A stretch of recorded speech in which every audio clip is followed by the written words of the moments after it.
Congressional hearings into Planned Parenthood begin today. Since the recent release of undercover videos, the abortion provider is accused of illegally selling parts of aborted babies for profit.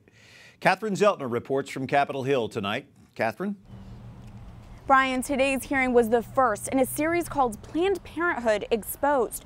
It comes nearly 2 months after the undercover videos began rolling out. The hearing was heated at times and lasted over 3 hours.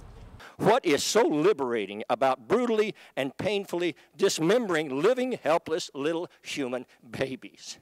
Emotion ran high as lawmakers investigate Planned Parenthood practices. Abortion supporters called recent undercover videos a heavily edited smear campaign and defended Planned Parenthood procedures. My question to you is, are you going to answer it? Is this a humane way to die? I believe for a fetus, pre-viable fetus, yes, a D&E procedure is a very humane procedure. Ms. Smith, I'm going to reclaim my time and just say that I have to say that your view of humanity and mine are different. Members of the House Judiciary Committee questioned 4 panelists, including 2 women who lived despite their mother's attempt to abort them. If abortion is about women's rights, then what were mine?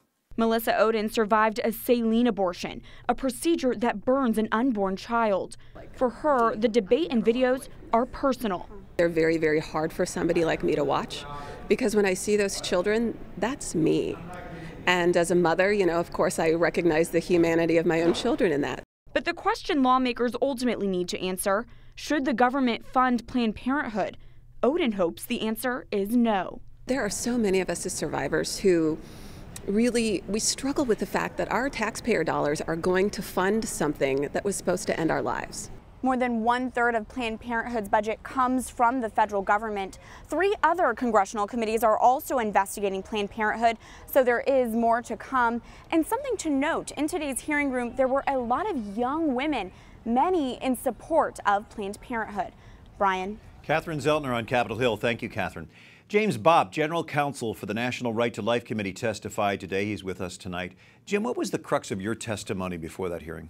Well, it's perfectly obvious in procuring fetal tissue, Planned Parenthood is making substantial money. There's a big financial incentive for them to participate in this fetal tissue collection.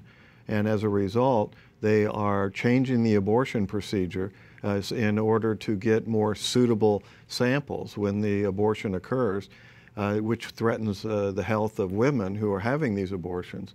And secondly, they try to get intact fetuses to be delivered. Well, when you have an intact baby, it could very well be alive, and there was testimony that one of these babies had a beating heart. And because they wanted the brain of that intact baby, they took scissors and opened up the face and opened it up to take the brain out of the head of the baby. So hard to talk about and so hard to listen to the content of these videos.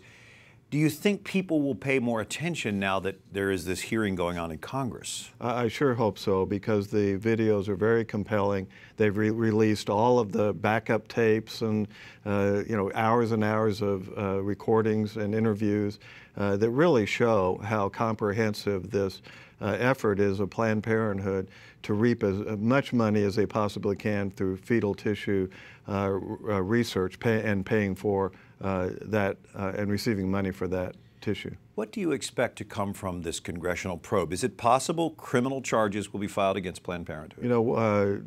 President Obama has already whitewashed Planned Parenthood before he even looked at the evidence, and his Justice Department isn't going to do that. But there could be things that Congress could do. They could tighten up the permission, limited as it is, to make money for selling fetal tissue. They could have more specific protections for infants born alive, so they just won't be killed just to take their brain. And of course, they are considering defunding Planned Parenthood, stripping federal funding. Jim Bopp, General Counsel with National Right to Life Committee, thank you so much for being with us and the good work you do. Thank you, Brian.